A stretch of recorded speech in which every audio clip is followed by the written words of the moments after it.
Hey guys, BBI here. I want to stop and say thanks for tuning in and checking out whatever the video is about that's about ready to come up next. If you could take a minute and hit subscribe, I'd greatly appreciate it. And if you enjoy what you've seen here, make sure to hit the like button. We'd greatly appreciate your support. Anyhow, guys, all that aside, let's get on with the show.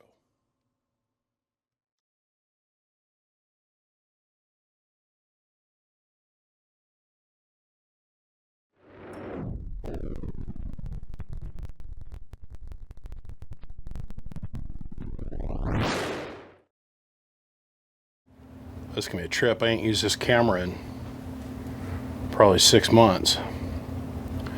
Had to get out the old camera because this is going to allow me to get a little bit closer in, this camera. And it's got damn image stabilization, and I have to keep it on a tripod. So anyhow, this is a little tiny, well, it's a Competition 6. It looks like a Worthmore on the inside, but it sure looks a lot like 1600. His 24 pill he had up in here, but it's currently in a 2x4 configuration, and the guy says this thing works okay.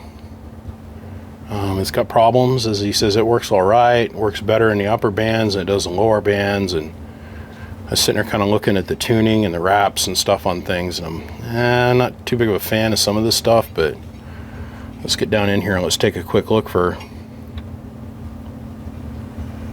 at least the board's shiny. It's been rebuilt many times apparently. Even his own admission in the book or the note that came with it is that many hands have been through this amplifier, and I believe it. I think at one point or another it was a straight 6. I'd believe that from the combiner setup that was abandoned in here. There's just a lot of like solder blobs and shit that's really not soldered in here all that well, like all the transistors, and we've got split caps, we got all kinds of crap going on here. So our first order of business is we're going to pull this cruddy low strand count super stiff wire out of here that doesn't have soldered eyelets on it. We're going to pull that out of here, and then our next job after we get rid of these caps and the flyback resistors, or we're going to give it a bath. We're going to wash away all the old sins that precede us, and we're going to see if we can clean this up a little bit. Then we're going to come back, do a little bit different flyback network. We're going to test all the caps. This is our tuning capacitor out of our 2-pill drive section. There is no capacitance over here on our input network for our splitters, which we know is wrong. This is our output tuning capacitor. It's 160 puff. It's close enough ish. We'll check it. But I want to clean this up. I know underneath all this filth and shit is a little bit of love. The low, medium, and high. Have not quite identified how the RF is getting from the back of the cabinet to the front of the cabinet yet. I know that this is our output trace down here. This trace is, and it's got this thing jumpered across to give ground over here for some reason, which that wouldn't even be necessary. Is our input signal coming through this wire? I sure think it is. I think it's coming from this green wire. Oh, hell no. Oh, hell no. So let's see. This is antenna. This is input. Signal comes in, goes across, comes, yep, comes through this green wire. That's never good. You can see that's white, red, and then there's a green down in there. It's been soldered to each other. This is ground. This is on. Please do not tell me somebody's got this stupidly set up with sideband on it. I don't see any delay caps over here in the output circuit. Straight AM. It needs a douche flute, a fingering, a stretch, and all the solder work needs to be reflowed. And I'm pretty sure that if we retune our input network and we change our tune on our output side, that this thing will hop right up in power. You know what? Before I go any further, I want to run it. Let's run it real quick. Oh, I got to do the camera dive to the bench. Oh, that's awesome. I ain't done that in forever. I used to do that kind of as my fade in and my fade out before I had a program to... Man, I ain't done that in forever. Okay, so we got this thing on high. This is a preamp, obviously. It says receive on it now that I'm looking at it standing on my head. See, look, receive. Okay, so let's turn this off. Hello, 1 2 1 2 1 2. Okay, mic gain's all the way up. Hello, audio, 1 2 1 2. Hitting it with our 20 whole watts of power. Hello, audio. Hello, audio, 1 2 1 2. Hello, audio, 1 2 1 2. Hello, audio. It's pulling the currents, it's not making the power. Hello, audio. Okay, input tune is pretty bad. Okay, so we're seeing about 600-700 watts output power on high. We're seeing a deplorable input tune. It's pulling the amperage to make pretty close to 1,000 watts, so that tells us that this is a tuning issue. Now, let's go over here.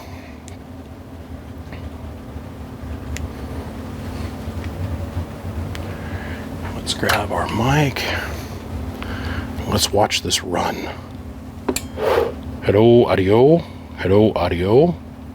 Hello, audio. Hello, audio. Hello, audio. Hello, audio.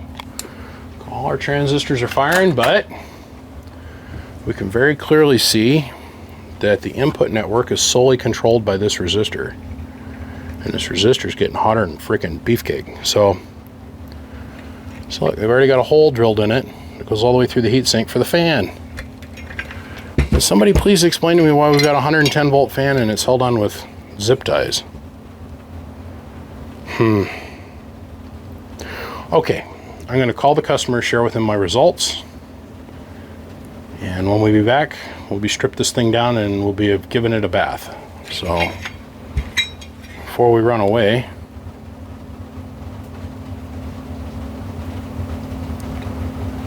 one more quick little view. Okay, we shall return. Okay, anyhow, I made the decision that I'm going to completely replace this wire here, this whole loom, because this is horrible RF management, and this is horrible power management, and the wire's been compromised here, so. But this is the kind of shit that I got to overcome. Let's look down in here. Big blobs of solder on everything.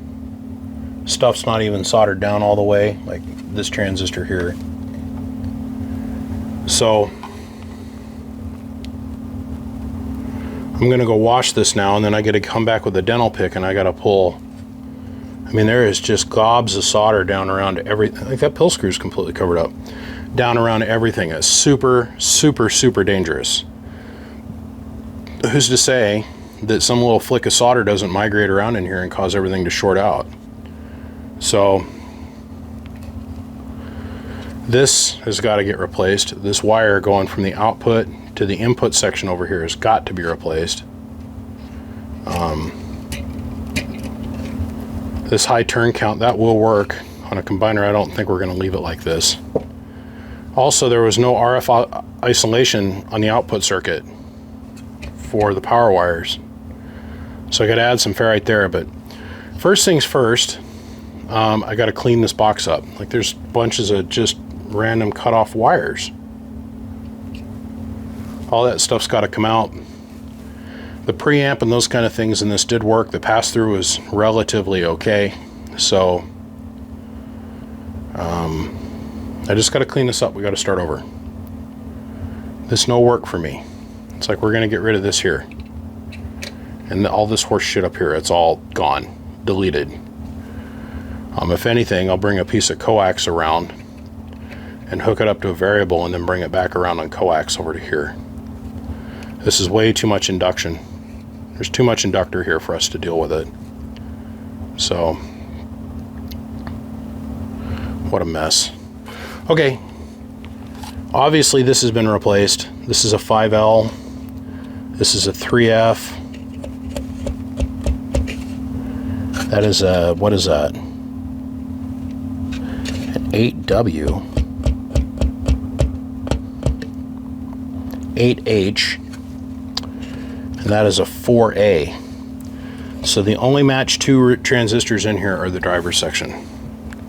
This thing has been apart a lot. A lot. It'd almost be easier to snatch the transistors out of here and put them in a new box. Oh well. Let's give it a bath. From the wash. It's amazing how much easier it is to see what's going on after you're clean.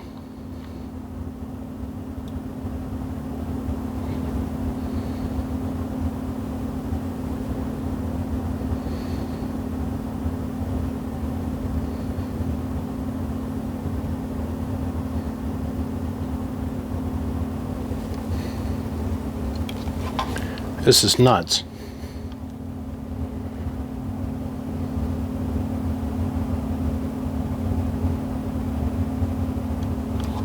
This trace here is garbage. We'll fix that. Look at this. It's just like bad on top of bad. See, that one little flick of solder that's sitting in there.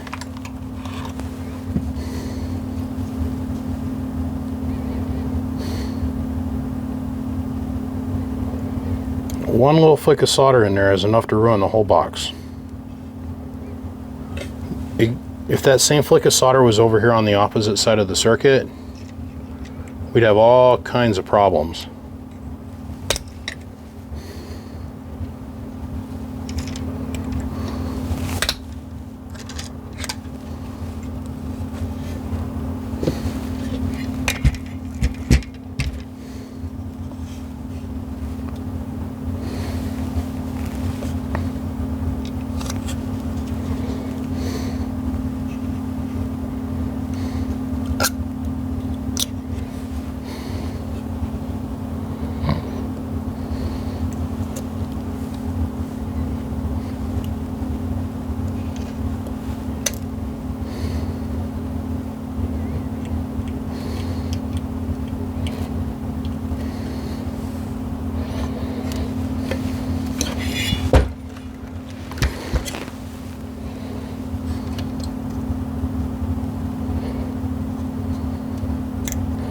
That's just a globule of solder. Now it doesn't hurt anything where it's sitting. That little glob of shit doesn't hurt nothing sitting down in there, but it is loose. So let's say that this thing decides that it wants to grow legs and move around and go over here. Bad. Imbalance, box burn up.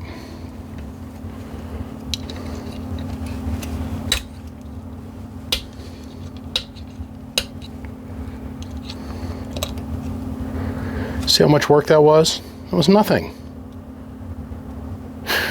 It took 30 seconds to clean that up. But that's all shit that can cause the box to burn up if it starts migrating around on the inside of the cabinet. Okay, so first things first is we got to clean up all of our trace area around our transistors. This is all got to get cleaned up. And then I got to go in here and dental pick out all the little bits of flux and garbage and flicks of solder throughout this whole box. And then we're going to replace this. We'll probably have a nice neat little loom of wires that goes out and around away from our RF section. I got to pull all the caps, the input and output caps off of everything. Check them, verify them. We're going to change these caps obviously. And we're going to change these caps obviously. The guy said that he's going to run this a lot on FM. Well, okay. That means a lot of heat, and that means very low power. because it's continuous operation. There's no pulse modulation. So that's why I'm trying to stick with this heatsink, because that's a big old hunk of heatsink for these 5 transistors, 6 transistors, I mean. Okay, well, enough emphasis on how bad this is. Let's go focus on making this better. I'm so excited. Just sitting here working away and sucking all the solder off everything. This is that fragment of solder that was down underneath that trace. But I'm so excited because I was able to heat that up and fold that trace back out the way it is stock. So I don't have to do a trace restoration where I gotta pull the transformer off and everything. It sucked. I can't even tell you how much junk off the top of these transformers. So now we're just going to start working our way through here, cleaning this all up, making this electrically correct. I've already restored the center trace and soldered over the big giant blown burn hole in the middle of the board here. We're just going to work our way this direction. We're going to start with our input side first, and then we'll come around and we're going to readjust our output side over here. So, yay, fun, fun, fun. Well, this has been an interesting night, here to tell you. Just got done having dinner, and I thought I'd let this thing cool off.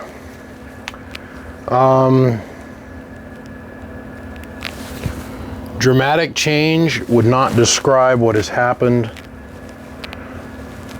Ow, what is that?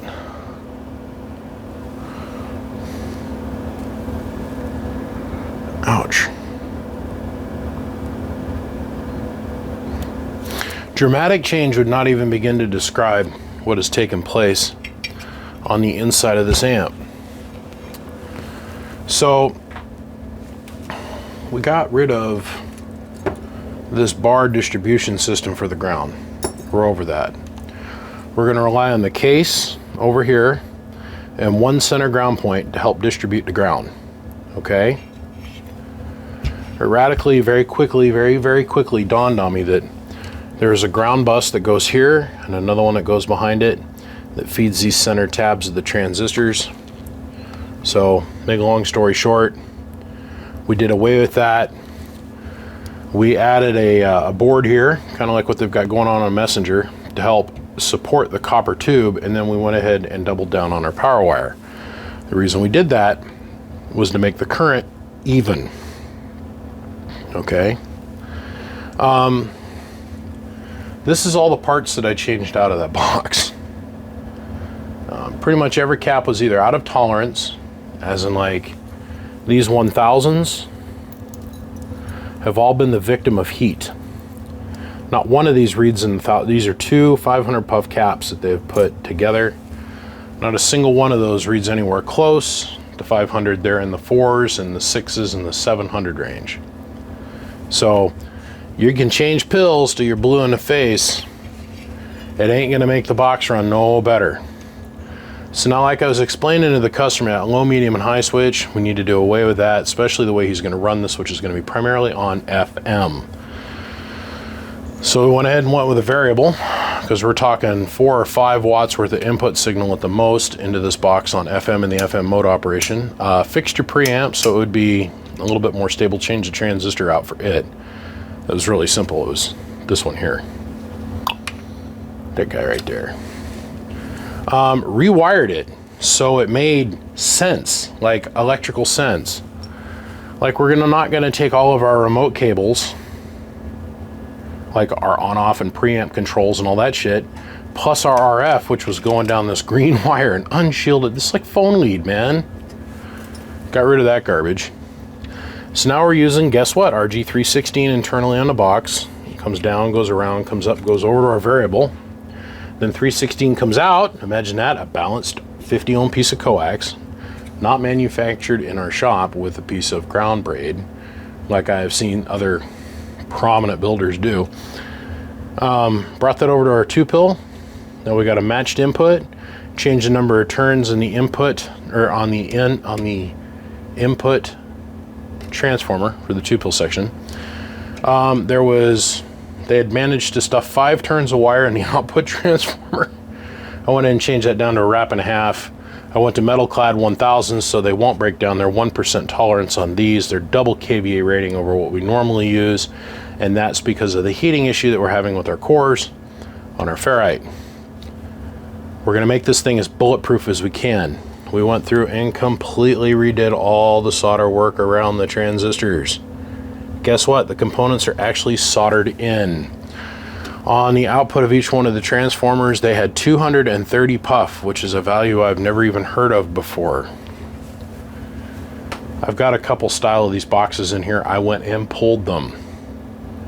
None of them have 230 in them. I went ahead and dropped it down to 120. It's got 15 ohms as our smoke detectors. That's a joke, by the way. It's a joke. 15 ohm resistors in those positions. So I did all these radical changes, and I go and run it, and the SWR, the input reflect, was just like beautiful. It made 700 whole watts of power. I went, wow, all this work for 100 watts. I'm not gonna lie, I was not impressed. It's like, woo. The other thing is this is all now Teflon, so we don't have to worry about heat for our switches, those kinds of things. I kept one resistor out of all that were in here. It's this 100 ohmer right here. It was on the output side, and it was the one that was not damaged. The input side was the one that was smoked. And after running it for a few minutes off camera, now I understand why. The 2-pill section was putting so much drive into the 4-pill section. The 4-pill section couldn't do anything with it. It was backing up, and it was building up inside that resistor.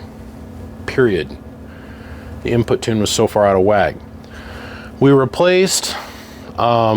this is where I had to start chasing the demon, the holy watt demon, because I did not want to have all this extra inductor going from this trace here all the way across, up and over. I wanted 50 ohm balanced coax because this is so far away from our relay point. We have to have 50 ohm coax here. So I removed this. Was in that trace lead because it had burned up several times before, and so was this. Each one of these is globs of solder that I removed from inside the box around the transistor area.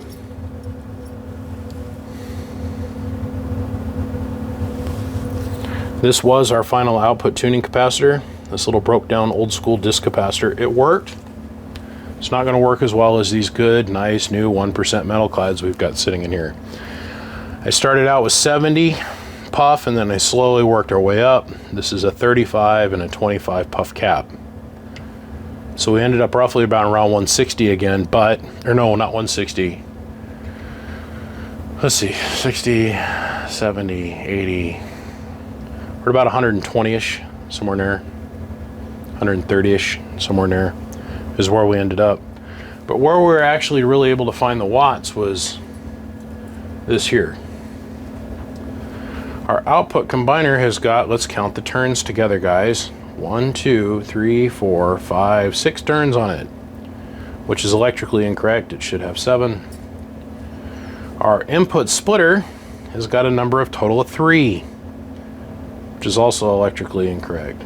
So scrapping both of those, we went to a standard type 61 ferrite 2-to-1 splitter, but it was still shallowing up in the watts. It was only making 800 watts of power. I noticed that my inductor was high. I was noticing, you spend a lot of time playing with your bird meters, you'll start to be able to pick things out of it that just not the average guy's going to see.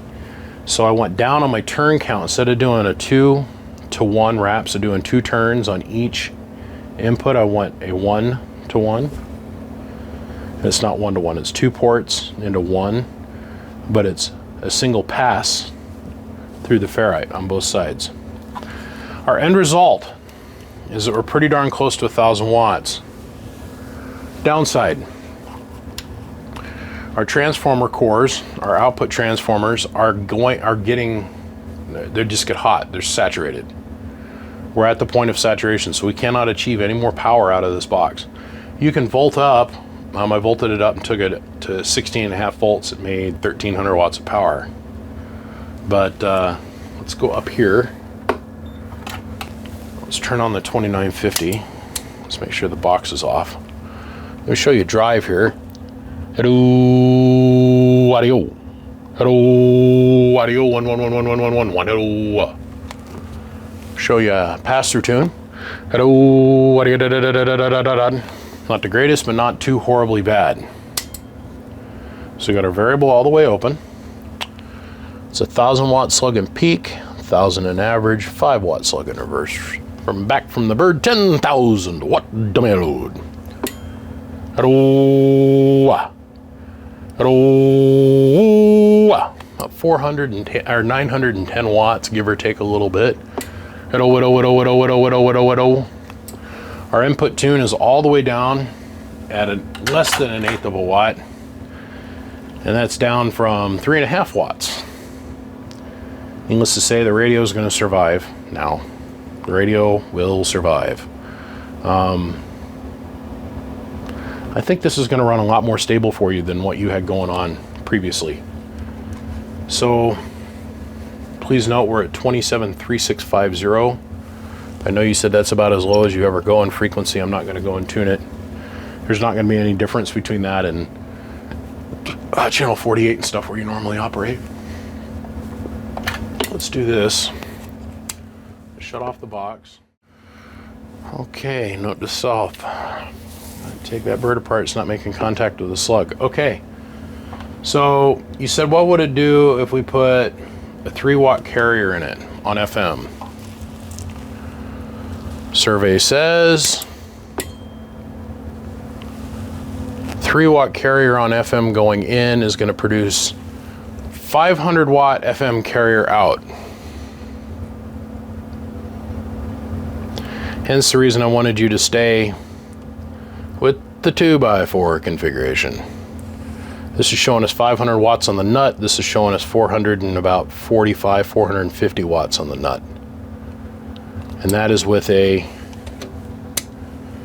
3 watt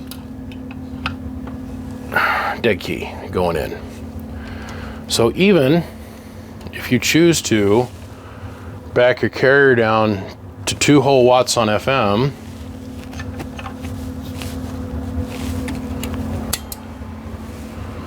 two whole watts going in, survey says 400 watt carrier, which is about half of our saturated signal ability for this box.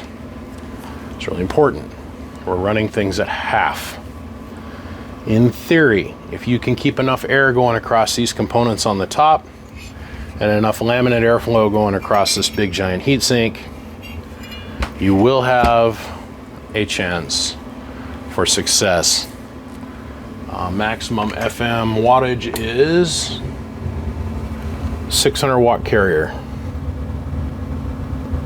Will it stay together there? Absolutely not. So on that note, I'm done with this. Now I want to clean all this garbage off my bench. It's all going to go directly down in the trash can. We're not going to talk about all the solder that I sucked out of this thing. I probably pulled half a pound worth of just poop, just pure poop out of this box. It is much cleaner than what it was when we first started. I am going to spray this down with clear. I do believe it was cleared before I washed it, and I think I washed all the clear off of it. Internally, this thing is much better than what it was. Much more sound. Definitely a lot better electrically. So rest assured, your power wires are the same length, if not maybe about 3 inches longer. If it's necessary, I'll put eyelets on the end of the wires to match up with the 1/2 eyelet that you had. The strand count on this wire, just one wire, is almost double what was in here before. So almost double the surface area on the wire. This here, believe it or not, same gauge wire, just bigger rubber jacket. A little deceiving, I know. Is what it is. Okay, I'm gonna call this a win. It's not a grand slam, but it is definitely a home run. Since you're not running this in the mobile and you're running this on a power supply. Oh, that's another thing I wanted to do. So that's supposedly a 16 volt 1000 puff or 1000 UF cap, right? Let's see, cap tester. This is the one I'm looking for. No, because the cases on these are split and they don't weigh anything, which means all the magic smoo on the inside, the electronic pixies that make the world go round inside these electrolytics is gone. For fun, I wanted to hook this up. I want to try this. Let's take this lead and we'll hook it up to this end of the actual lead. And the little Atlas tester says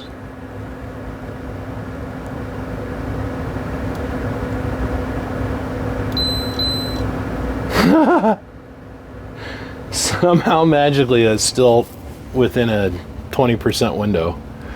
Supposedly 10,000. It's currently reading 9,172. I bet you when we get it hot, that falls flat on its face. All right. It's going to go right into auto mode. Test for us here.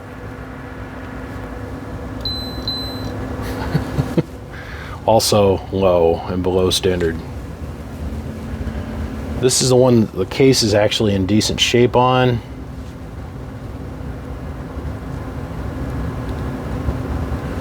Oh my God, it doesn't even detect the cap.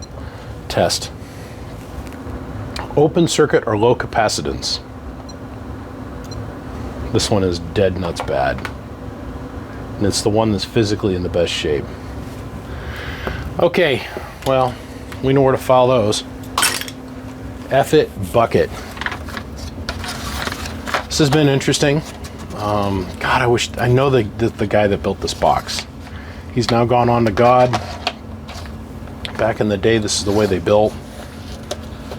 I just know that 7 million hands have been inside this box.